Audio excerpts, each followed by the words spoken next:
Hello students, हम 10th class का lesson 1 development पढ़ रहे हैं। पिछली वीडियो में हमने यूएनडीपी का क्राइटेरिया पढ़ा कि यूएनडीपी डिफरेंट कंट्रीज को कंपेयर करने के लिए एवरेज इनकम, हेल्थ और लिटरेसी के डाटा कंसीडर करता है। तो अब हमने पढ़ना है सस्टेनेबिलिटी ऑफ डेवलपमेंट। मतलब सस्टेनेबिलिटी यानी कि जो सस्टेन रहे, ज्यादा देर तक टिकी रहे ऐसी डेवलपमेंट। तो suppose for the present that a particular country is quite developed. Suppose करो कि आज के टाइम में कोई एक पर्टिकुलर कंट्री डेवलप है, we would certainly like this level of development to go up further और at least we maintain for future generation. तो हम जो कंट्री डेवलप है वो क्या चाहेगा कि हमारा जो ये लेवल है डेवलपमेंट का वो मेंटेन रहे या फिर वो आने वाली जनरेशन के लिए भी ऐसे ही बना रहे डेवलपमेंट।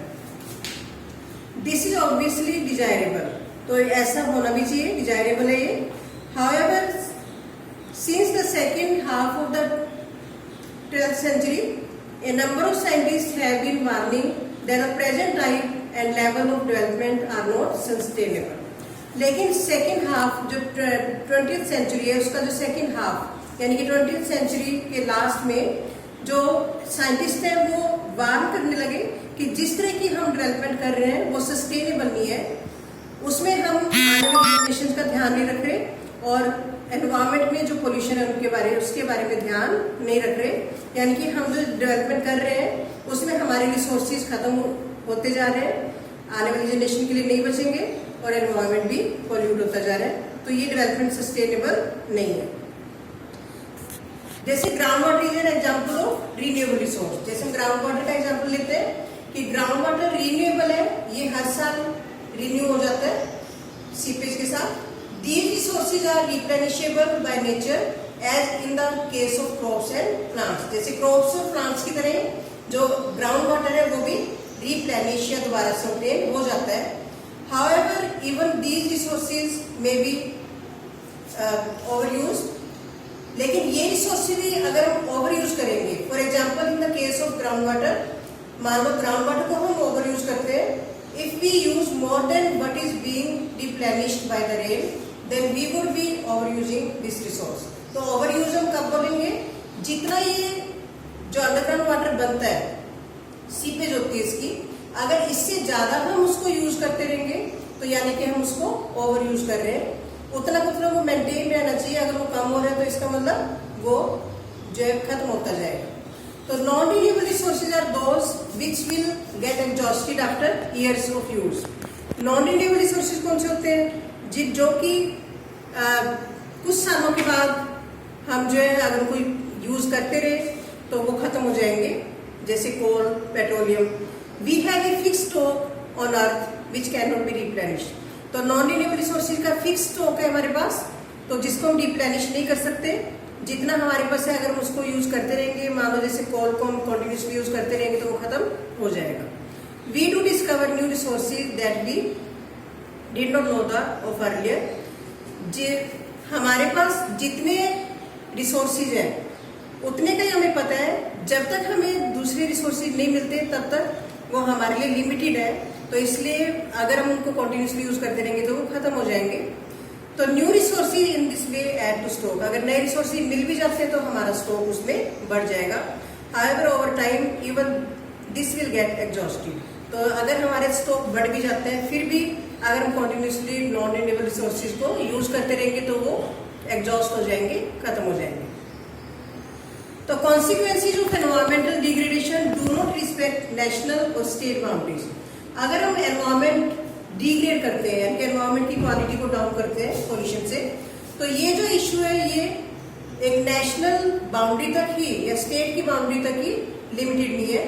अगर एक नेशन ज्यादा पोल्यूशन करेगा या एक स्टेट ज्यादा पोल्यूशन करेगी तो एनवायरमेंट के थ्रू वो आसपास के कंट्रीज में, आसपास के स्टेट्स में फैल जाएगा।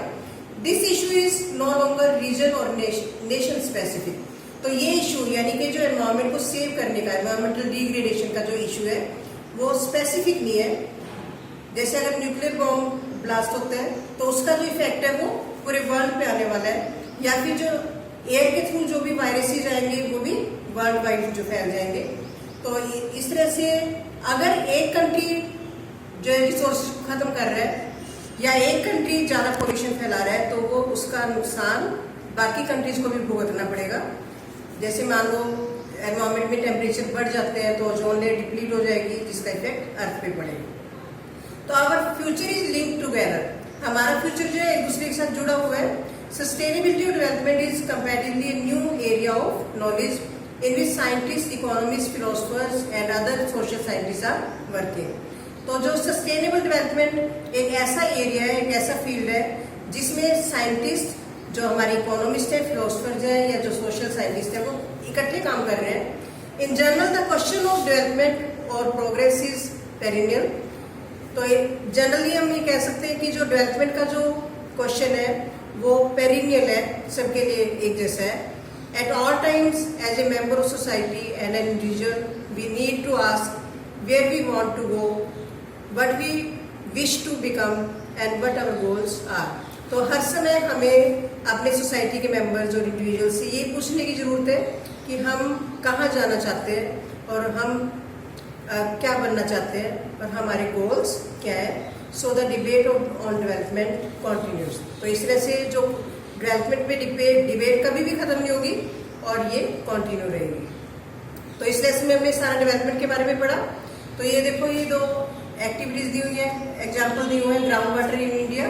तो रिसेंट जो एविडेंस मतलब हमारे जो रिसेंट जो एविडेंस है वो क्या सजेस्ट करते हैं कि जो अंडरग्राउंड वाटर है ये सीरियस थ्रेट में है।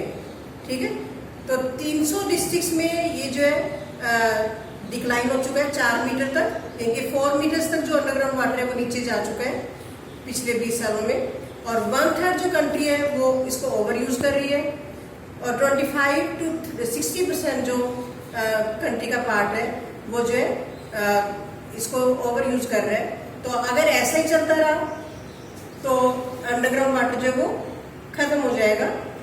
तो डेवलपमेंट के साथ साथ जो सीपेज इसकी कम होती है और हम इसको यूज ज्यादा कर रहे हैं। इसलिए यूज कर रहे हैं हम एग्रीकल्चर के लिए।